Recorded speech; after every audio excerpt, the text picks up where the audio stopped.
Вы смотрите новости Татарстана, в студии Алексей Калиничев. Здравствуйте. И вот о чем пойдет речь в этом выпуске.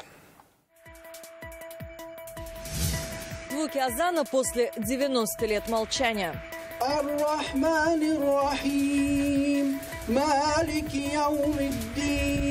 Восстановленную старейшую каменную мечеть Татарстана увидела Алия Хайрудинова.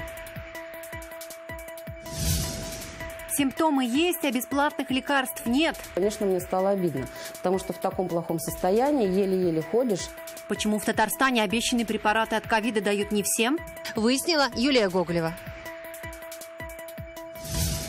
Кому достанутся золотые звезды? Я пою не для камеры, а для каждого человека, кто по ту сторону экрана. На генеральном прогоне национальной музыкальной премии Болгар-радиуса была Лилия Кашфарова. Сегодня пятница, и в этот особенный для мусульман день важное событие произошло в Атнинском районе. После 90 лет тишины впервые азан прозвучал с минарета старейшей мечети Татарстана. Ее построили 250 лет назад в селе Нижняя Береске. Это первая каменная мечеть Казанской губернии. В советское время минарет снесли, полумесяц пилили, а само здание стало клубом. По инициативе Рустама Минниханова 2 года назад здесь началась большая реставрация. И сегодня президент приехал на открытие.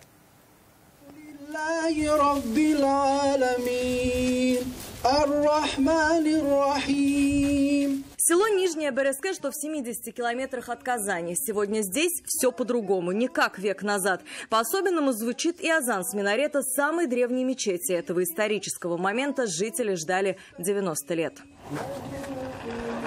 Эта мечеть была построена в 1769-м, еще при Екатерине II. При советской власти от культового здания остались лишь стены и крыша, и служило оно сельским клубом. Ровно 2 года назад по инициативе Рустама Минниханова мусульманское наследие начали воссоздавать. Бүгін зор тантана бетін татар халқы үшін бұл бірінші татар халқы тарихында бірінші таш мәчет. Зор хезмәтләр куелып, төзекләндерелде.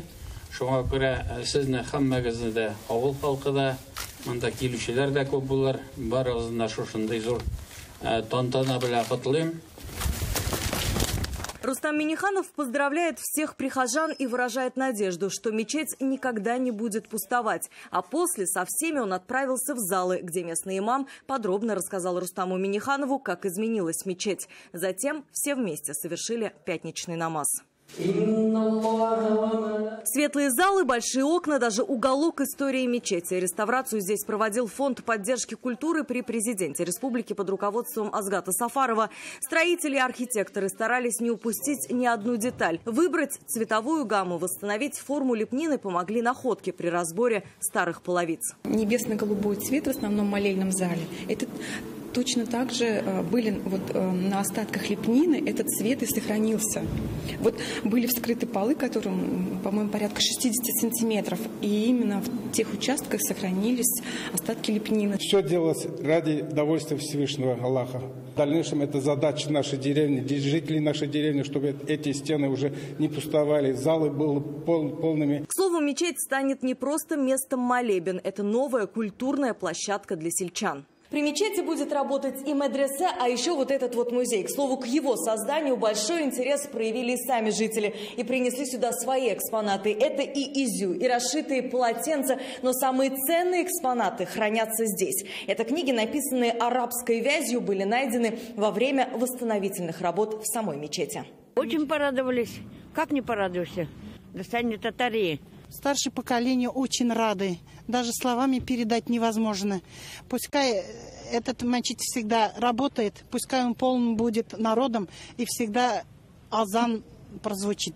Главное, говорят здесь, чтобы мечеть не пустовала, ведь красота ее в звучащем азане и залах, полных прихожан. Алия Хайрудинова, Александр Лобанов, ТНВ, Атнинский район. Президент России Владимир Путин сегодня поручил федеральному правительству совместно с Кабинетом министров Татарстана и при участии религиозных деятелей представить предложение по празднованию 1100-летия принятия ислама в Волжской Булгарии. Срок февраль 2021 года. Напомним, 4 ноября Владимир Путин провел видеоконференцию с главами религиозных конфессий страны, и тогда прозвучало предложение достойно отметить эту дату. По факту осквернения памятника Габдулле Тукаю в Астрахани возбудили уголовное дело. Поиском вандалов занялась прокуратура. Об этом сообщила пресс-служба ведомства Астраханской области. Сегодня выяснилось, что неизвестные осквернили памятник татарского поэта, который находится на пересечении улиц Александрова и Адмирала Нахимова. Памятник измазали синей и белой красками, а на левом плече изобразили свастику. Вот этот факт вандализма – это возмутительный факт.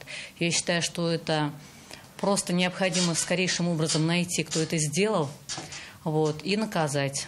Очень многие думают, что якобы это молодежь, которой нечем заняться, которые слоняются без дела.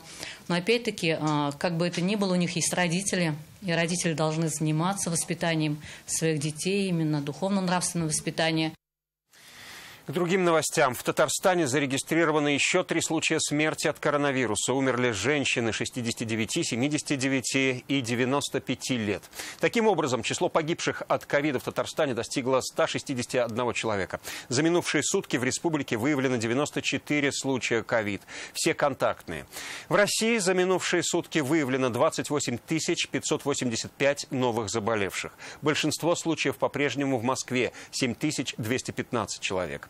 Практически не изменились цифры в Санкт-Петербурге – 3779. В Московской области идет рост – 1370 заболевших. В Чувашии 132 человека заразились ковидом. В Удмуртии 202, в Башкортостане 149. Обещанные бесплатные лекарства выдают не всем, порой даже если есть положительный ПЦР-тест на ковид. В нашу редакцию продолжают поступать жалобы от жителей, которые столкнулись с такой проблемой. Подобные обращения поступили на горячую линию прокуратуры. По каждому случаю сейчас проведут проверку. При запуске этой системы предполагалось, что бесплатные препараты получат амбулаторные пациенты не только с ковид, но и его симптомами, неподтвержденными тестами. Кому же все-таки выписывают медикаменты, выясняла Юлия Гоголева. Вообще очень сильные проблемы были с животом. Анна Пивкина сегодня вышла на работу. На больничном провела 2 недели. Ковид не подтвердился, но были его явные симптомы, как и у мамы и отца. У меня вдруг пропали вкусы. Я непонятно с носом. Непонятная ситуация. То есть он у меня вроде и дышит, такое ощущение, что у меня заложенный. Я поняла, что я уже, похоже, заболела коронавирусом. ПЦР-тест у женщины взяли на первом же приеме, но, по словам Анны, его отрицательный результат не объективен. Перед анализом она поела и почистила зубы, но другого времени для теста не предложили. Ни слова врач не сказала и про бесплатные лекарства, которые ей положены. На пресс-конференциях для журналистов представители Минздрава не раз говорили, чтобы не терять время, бесплатное лечение назначают даже тем, у кого тест еще не готов, но есть все симптомы. Когда я узнала, что должны давать бесплатные лекарства, конечно, мне стало обидно. Потому что в таком плохом состоянии, еле-еле ходишь, нужно идти в поликлинику, потом идти нужно по назначению врача искать лекарства.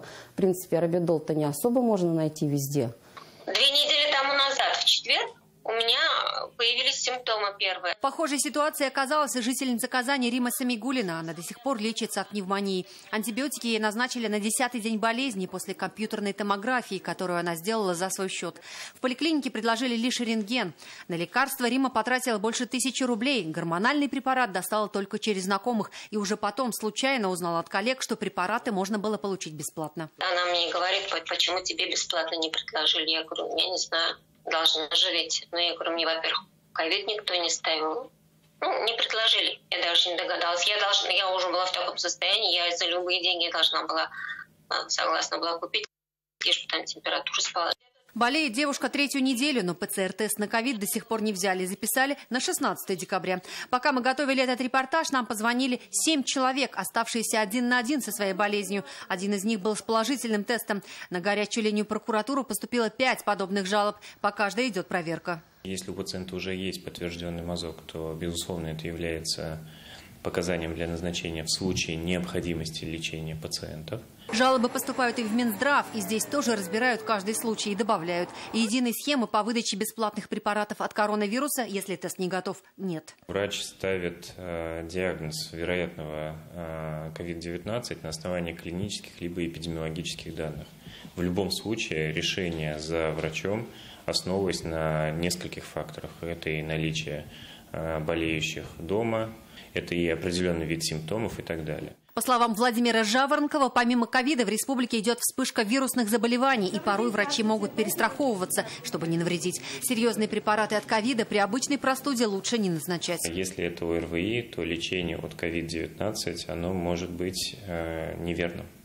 Именно поэтому врачи и стараются к этому моменту подходить очень деликатно и обстоятельно. Получается, правило выдачи бесплатных лекарств зависит только от врача и его компетенции. В этой ситуации заболевшим лучше самим знать свои права и в случае отказа в выдаче бесплатных лекарств обратиться на горячую линию Минздрава или в прокуратуру. Юлия Гоголева, Александр Лобанов, ТНВ, Казань. Первая партия вакцины от ковида для Татарстана задерживается. Из-за этого сроки начала вакцинации перенесли на следующую неделю. Такими планами сегодня поделились в Минздраве. А Роспотребнадзор озвучил правила, по которым можно принимать у себя Деда Мороза, водить у елки хоровод и проводить корпоратив. Нюансы безопасного праздника у Дмитрия Аренина. Пока мы еще находимся на этапе подъема заболеваемости с тенденцией к некоторой стабилизации. Как говорит статистика, коронавирусом болеют в основном взрослые и чаще не заражаются контактным путем. Угрозу представляют те, кто вернулся из-за рубежа и не предоставил результаты обследования. Сейчас в Татарстане таких 1500. Составлено на сегодня 183 протокола на таких граждан. Уже судами вынесено 98 штрафов на общую сумму 1 миллион 103 тысячи рублей. Вакцина от коронавируса татарстанцам пока не помощник. Первую партию в 1000 доз ждут со дня на день. Если она прибудет, вакцинацию планируют начать с понедельника. Сроки сдвинулись из-за задержки поставщика. Мы все в этом плане полностью готовы к этому. Все процессы отлажены. Все разнарядки созданы, все морозильные камеры подготовлены. Первая партия идет на медиков. В дальнейшем это группа риска. И группа риска мы проговаривали. Это и преподаватели, и социальные работники, и так далее. Для учреждений образования вакцинация будет как раз кстати. С начала учебного года ковидом заболели более 200 человек. Это школьники, студенты и преподаватели. Под наблюдением 35 активных очагов. Крайний срок наблюдения 20 декабря. С приближением новогодних елок все больше вопросов, как же их проводить. Как отмечают в Роспотребнадзоре, без медицинских масок могут быть только дети младше 7 лет. Масочный режим касается также Деда Мороза и Снегурочки. И если приходит Дед Мороз куда-то в организованный коллектив, в любом случае должна быть маска. У него же борода. Но борода же у него, извините, под носом и на бороде. Нос-то у него дышит. Хороводы у елки тоже с поправкой на ковид. На улице всех попросят надеть и перчатки. В помещении за руки разрешат взяться только людям из одного коллектива, например, класса или группы. Если это совсем два разных коллектива, что, в принципе, на сегодня тоже нельзя смешивать, тогда, конечно, лучше хоровод без того, чтобы взяться за руки, просто вокруг елки походить. Также во всех учреждениях образования продолжится входной температурный контроль. Сегодня к занятиям не допустили более 100 человек. Сейчас на разобщении находятся 22 класса. Дмитрий Аренин, Вадим Илларионов, ТНВ, Казань. Наш репортаж о трагедии в селе Куланга Кайбецкого района, где во время засады на лесу была убита женщина, получил широкий резонанс. Под нашим сюжетом в соцсетях жители республики пишут о том, что в их подворье в этом году все чаще заходят лесные хищники. Лисы и даже хорьки в поисках легкой добычи уничтожают кур и другую домашнюю птицу. Трагедия обнажила серьезную проблему. Сами жители справиться с дикими животными не в силах. Вот цитата. «У нас пока ЧП не произойдет, проблему даже не думают решать. Эти лисы уже замучили сельчан». И, как сегодня стало известно, уже на следующий после трагедии день роковая лиса попала в капкан. Это фото облетело соцсети и вызвало новую волну обсуждений кайбецкой истории и проблемы, которая так остро стоит в республике. Пирамида Татарстан – родина финансовых мошенников России. Почему республика так привлекает создателей сомнительных финансовых конструкций? Читайте об этом в интернет-газете «Реальное время».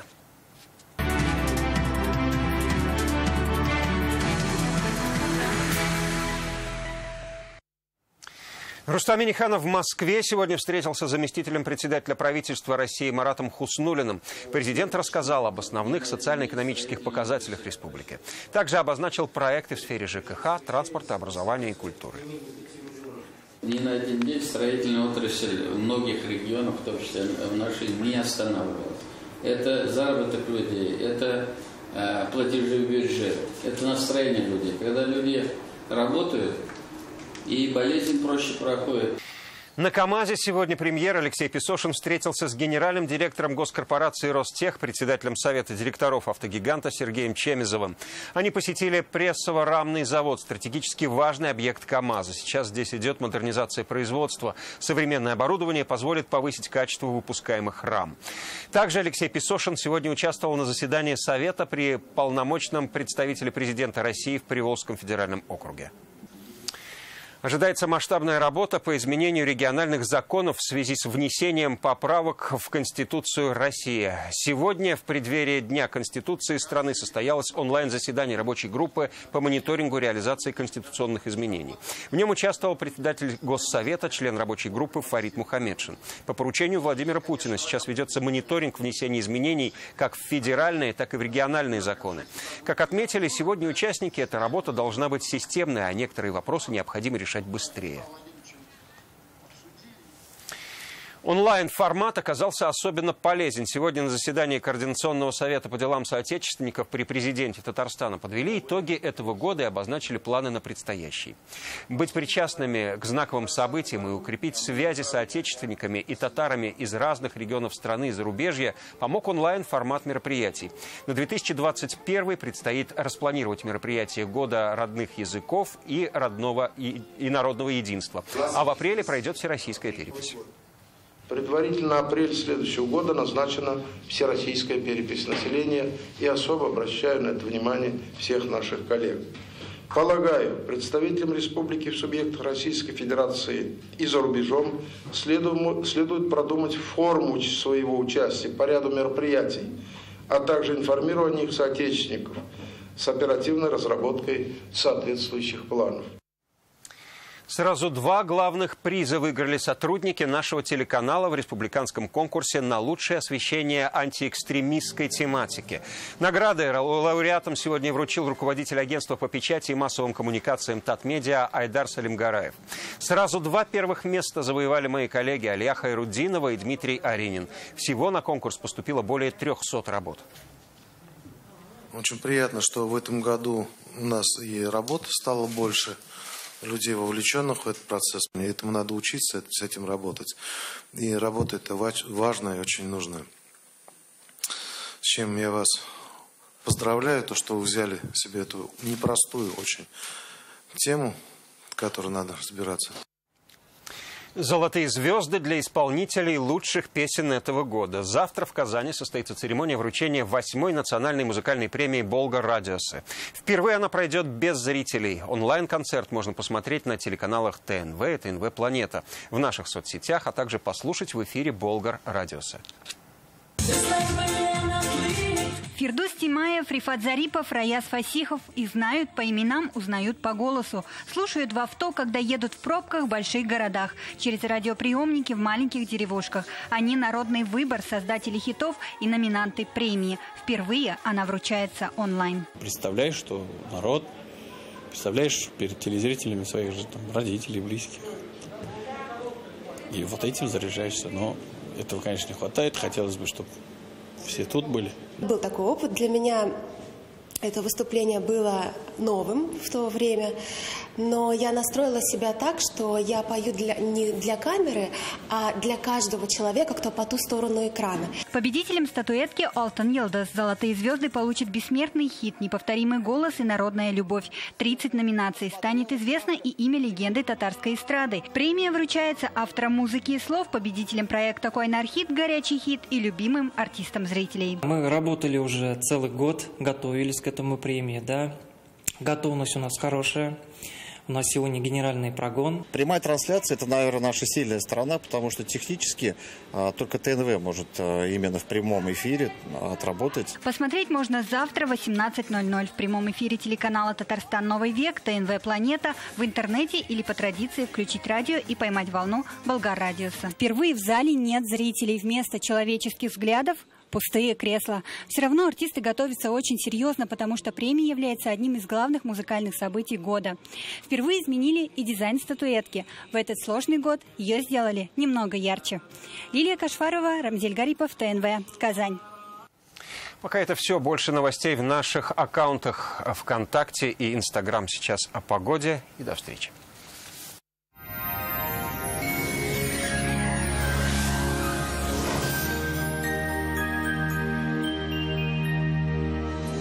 Здравствуйте! Морозы пошли на убыль, и уже в ближайшие сутки это станет заметно. Поговорим о погоде на 12 декабря чуть позже. Компания «Данил Мастер» работает в прежнем режиме с соблюдением всех правил безопасности. Не откладывайте заказ и радуйтесь своей новой кухне или шкафу-купе уже сейчас. Звоните 2-167-166. «Данил Мастер» с заботой о вас. По данным сервиса Яндекс.Погода, на юго-востоке в Бугульме, Бавлах, Азнакаево будет облачно, местами небольшой снег. Температурный фон станет выше, минус 9 днем. Станет теплее в Нижнекамске, Набережных Челнах, Елабуге, без существенных осадков и около 10 мороза. Для севера Татарстана 12 декабря будет облачным, но без осадков. Ветер сменит направление на южный, и температура станет выше. На северо-западе, в Арске, в Кукмаре, Балтаси будет облачно, преимущественно без осадков. Морозы также ослабнут. На юго-западе, в Болгаре, Доржаном, Буинске будет уже не так морозно, как накануне. Не исключен небольшой снег. В центральных районах, в Чистополе, в Альметьевске, Мамадыше небо в облаках, но пока без снега. Станет теплее. Вполне комфортная по ощущениям погода ожидается в республике. Температурный фон повышается, воскресный день станет еще теплее. А снег пока к нам так и не спешит. И еще одна интересная информация. Федеральная сеть медицинских центров «Доктор Ост» лечению самых сложных заболеваний позвоночника и суставов без боли и хирургического вмешательства. За 12 лет в 10 городах России врачами клиники отменено более 39 тысяч операций. Мне уже удаляли грыжу позвоночника. Снова направляют на операцию. Что делать? В «Доктор Ост» позвоночник лечат роботы, без операции. Грыжа сама начинает втягиваться на место. Боль уходит. Запишитесь на прием в «Доктор Ост» за полцены. Новый дилерский центр УАЗ и Форд на Сибирском тракте 59. Спецпредложение для вас в Луидор, Казань. Спонсор прогноза погоды – компания «Луидор». Компания «Луидор» – новый официальный дилер УАЗ и «Форд» в Республике Татарстан. Вас ждут в автосалоне «Луидор» в городе Казани на Сибирском тракте 59. В Казани ожидается облачная погода, возможен небольшой снег. Ночью минус 13, днем 10 мороза. Ветер южный, умеренный. Атмосферное давление 770 мм ртутного столба, влажность воздуха 87%. Магнитное поле Земли неустойчивое. Берегите свое здоровье. О погоде все. В студии была Лейла Латыпова. Всего доброго и до свидания.